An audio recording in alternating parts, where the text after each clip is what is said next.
And welcome to First Coast Living. I'm Casey DeSantis. Hey folks, happy hump day. I'm Curtis Dvorak. We were just talking a moment ago about the talk of the town, yes. The eclipse. There's other talks, but we're going to stick with the eclipse. The talk of the universe. The talk of, there you go, because Curtis was, I'm not going to say where you were yesterday because you don't want to give your spot away. I know, I don't want anybody to go there. He was I was out on my paddleboard a mile out. There you go. Yeah, okay, so I didn't want to give it away, but he said it was very peaceful out there, and you say it was a great spot to watch amazing.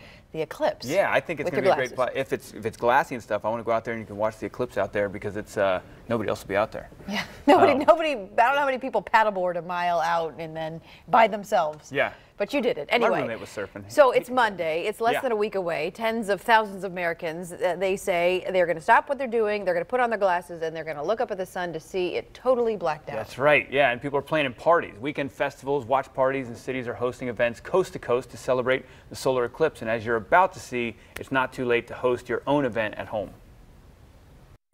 As the solar eclipse slices across the sky August 21st, what better place to be watching than your own celestial celebration? For professional caterer and party planner Andrew Matroni, an event of galactic proportions. This is a big experience. Revolves around the little details. You got to start with the end in mind. Let the invitations and decor set the tone.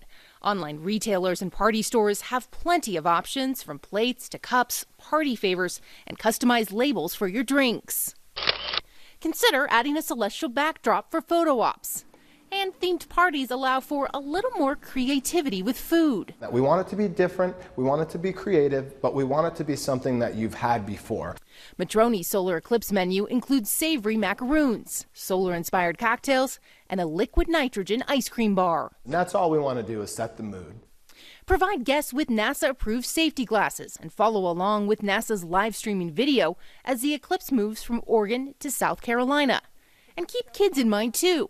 Favorite treats can double as learning tools. It's as easy as twisting off the top of an Oreo and carving back that cream to show all the different phases of the moon.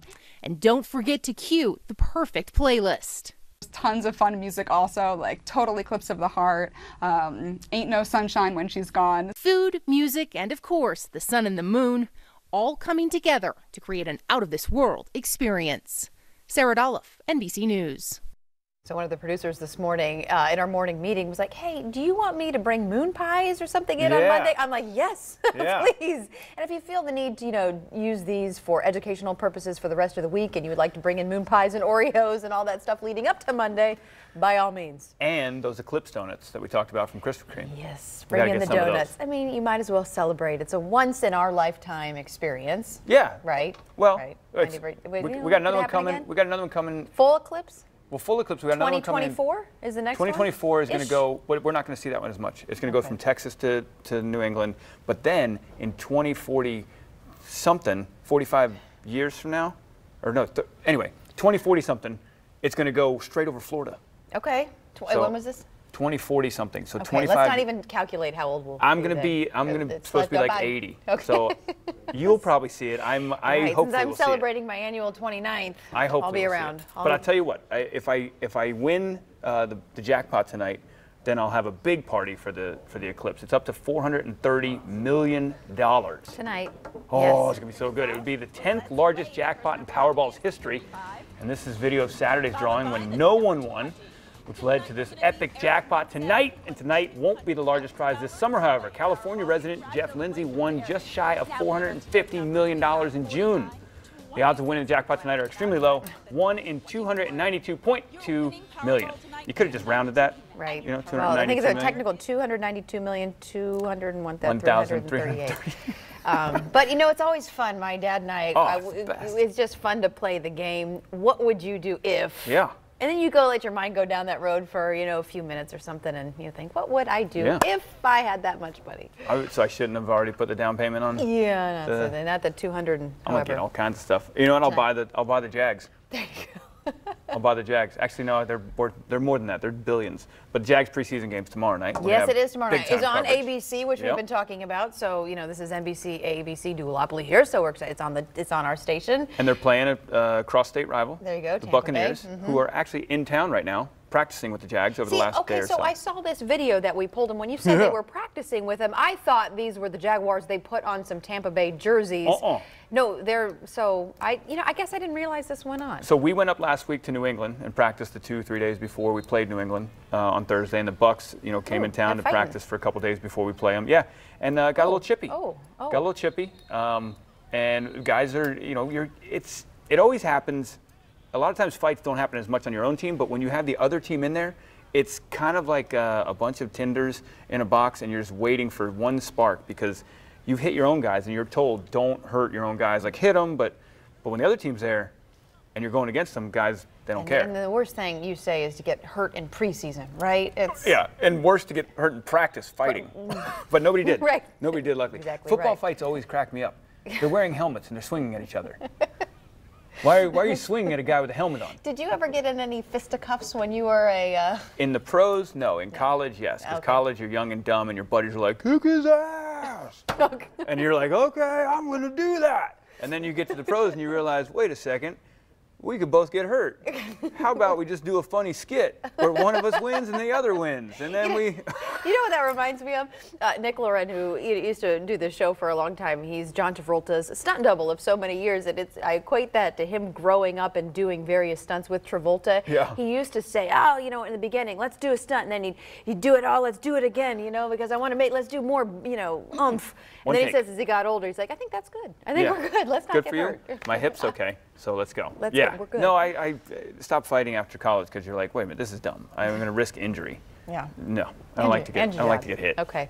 So anyway, that is tomorrow night, and I know First Coast News is doing a lot. Yeah. Chris Porter, who's a sports director over there, they have a whole night planned. I know News is going to be doing a lot leading up to it. So hopefully we can be 2-0. Yeah, GMJ will be there live. I shot a little piece going to tell you all of the must-see places you have to go in the stadium that with any ticket you have that you can get into because they've made it a destination stadium over there with all the things to do. So you'll see that tomorrow.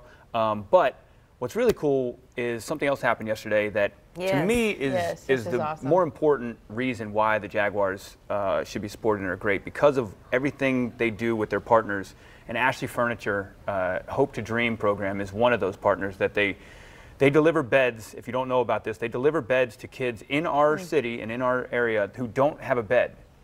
Yes, folks, there are children who grow up without their own bed to sleep in. So Ashley Furniture gives away a bed to these kids, and they gave away 200 beds over the last week. They delivered them. They deliver them right there. That's the truck delivering beds to the house, and those two little boys, you see them, there's no bed in their room. How adorable. And watch this is my favorite photo. Watch this. Okay. This is what almost led me to tears. How happy is he? And they get all the sheets and the paraphernalia and all that awesome stuff to go with it. That is a cool thing. Unbelievable. There's Tori in there, and thanks to Whitney over there and Howard. You guys are amazing. Up to this date, right around now, about 3,000 beds locally have been given to kids because of the proceeds from purchases at Ashley Furniture of mattresses goes to that. It's just, it blew my mind. When I used to deliver those with the kids, it blew my mind that I'd walk into a house and I'd see on the ground just a comforter and 2 pillows, and that's where the kids sleep. And it's just like, oh my God. So amazing program. Props to you, Ashley Furniture, for doing that again. Yeah, I know. You used to be doing that. You did that a lot when I know you're still very involved, but I remember you telling me stories when you were Jackson DeVille and how much that really meant to you. That was one of the cooler things that you did, was to be a part of that. It's why that team matters, It's because of what they can do for our community. Yeah, there you go. Okay. Hey, by the way, talking about ABC and the game tomorrow night, on NBC, Marlon Wayans. He's been here on our show before, that's right. And he is making his way to a stage on NBC. His new show. We talked with him about it when he was here. He stars as a high-spirited dad in a new family comedy, Marlon, which premieres tonight after America's Got Talent. Mark Barger has a preview. We need to talk. I hate conversations that start with, we need to talk. A divorced couple that's not completely apart is at the heart of the new comedy, Marlon. You honestly see two people that really care about each other, and, even though you love each other, you're not supposed to be together. Keeping Marlon Wayans and Essence Atkins characters together is the co-parenting of their 2 kids. I slept in my clothes on top of Batman sheets. If I slept in no clothes on top of you, that may be sending the wrong message. I look at the show and I look at all 10 episodes and I go, there's something special about each one. Some of that comes from the show's improvisational element. You gonna call your boys on me? Oh, y'all gonna make me act gay? It's like double dutch. It is like double dutch. Yeah, So and she when knows you when to start to jump do in. that, Yep. that's exactly what I thought of. Is there a moment like that each week where you kind of just go? Yeah, yeah. Every scene, you're like, okay, where are we going? We don't know. It happens instinctively. I don't question it. I just leap, and I know we're going to be fine. Even if Wayne's character takes some lumps. I'm not gonna let you do it. Let me. Let you. Let me. Let her. You don't let me do anything. Mark Barker, NBC News. Wednesday, 9/8 Central. Good stuff. Yeah, hey, and speaking of things on NBC, America's Got Talent has another live show tonight. Last night was the first live one for the season. That's right. And of course, there were some standouts, so we wanted to show you some of these, starting off with 12-year-old Darcy Lynn Farmer. She's a ventriloquist. We've shown her on the show before. Her audition was back in May, and she earned the Golden Buzzer, which sends you to the live shows. Yeah. She and her puppet Oscar wowed the crowd with jokes. And Jackson Fives, who's loving you, take a look at this. I think your bigger problem is she's a human and you're a mouse. Well, I didn't think that would be an issue. I mean, Heidi was married to a seal.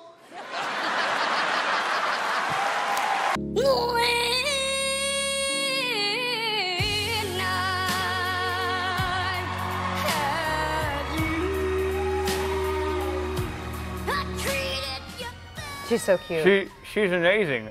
It's like ventriloquism when you talk with your mouth not moving is one thing, but when you sing and you sing a whole song. That doesn't sound like you're doing that. Yeah.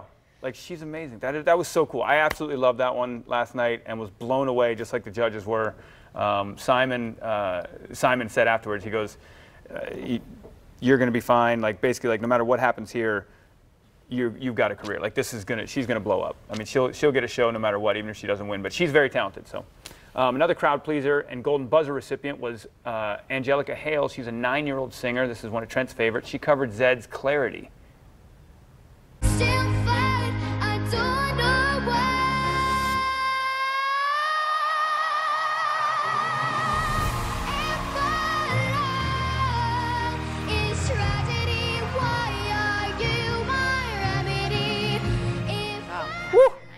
That's what I think I sound like when I sing. Yeah, don't we all? Unfortunately, it's nowhere close, but she is adorable. She didn't, when she sang a Whitney Houston song. Hold on, listen right here. Oh, I don't know if we have it. She takes a breath and...